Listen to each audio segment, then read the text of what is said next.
Why don't we start with something different than usual? Maybe BTS? I'm being slightly sarcastic here. Yes. But yes, BTS, they reached some impressive rankings on Billboard this week. But we're going to talk about another chart that they're started to top. Yes, I mean, I'm sure this is not going to be the only chart they're also going to top along the way. But according to Oricon Japan, on Wednesday, BTS's song Swim, obviously their title track or their lead song, ranked #1 on the weekly streaming chart. Now, the track showed a steep rise because it actually debuted at number 27. So it shot up within a week. With this, BTS actually have achieved their 6th #1 on the Oricon weekly streaming chart. Now, what's so special about this is that they're actually setting a new record for the most #1 hits by an international artist. So this is in Japan. So, of course, another accolade goes to BTS there, of course. Now, in addition, Swim ranked #2 on the weekly digital singles chart, while their 5th full-length album, Arirang, which includes the track, placed #2 on the weekly digital album chart, and #3, both on the weekly album chart and the weekly combined album chart as well. Wow, and also on Soa's playlist chart, because those songs have been playing on my top 10 list all week long, all weeks now. Yes. Or top 14, I should say. Yes, all 14 tracks.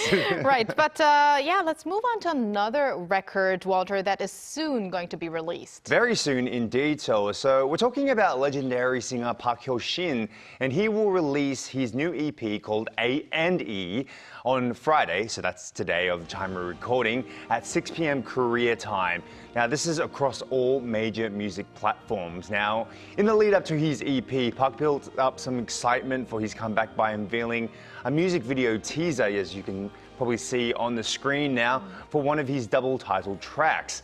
It's called AE, not A-N-E, along with a track list sound teaser on Thursday afternoon. Now, the EP features a total of 7 tracks in total.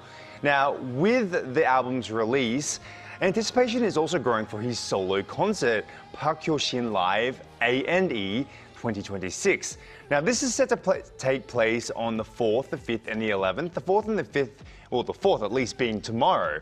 So, as the show begins a day after the EP's release, fans will have this special opportunity to experience the new songs live for the very first time, just a day after the EP releases. And this is going to be very special for the fans because I think it's his first album in almost a decade. That's correct, yes. And but he doesn't look like it's been a decade since his last album. I was really surprised seeing his recent photos. Yes. But Walter, lastly, let's move over to K-movies. Yes, it's quite a very important movie, I think. So let's talk about a movie called My Name. Now, our story follows a mother and son relationship. Now, Young-uk, played by Shin Woo-bin, the son in this relationship, has a particular feminine name in Korea. So he's relentlessly bullied at school by his peers for having so, and he's really eager to change his name, that he begs his mother, even with those papers that you can legally change your name with.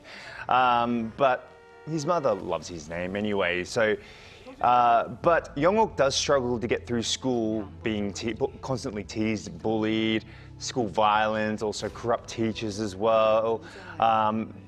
It's just the way the school is run at that point. Meanwhile, let's talk about Young-uk's mother, Chung-suk, played by Yom Hae-ran.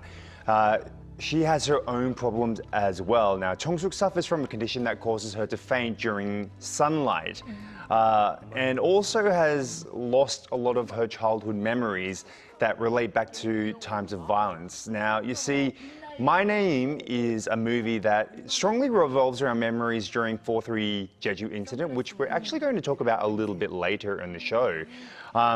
This is at different stages of their life. Both mother and son are, searching for their place in society, shaped by taboos and rigid roles. And buried beneath their traumas, they begin to surface, bringing a silenced and their suppression into view. So, My Name, for anyone who's willing to go to see it at the theatre, comes out on April 15th. It is a movie that invites us to reflect on identity, memory, and of course, the weight of history as well. Well, thank you very much, Walter, for those updates, and stick around. Will do.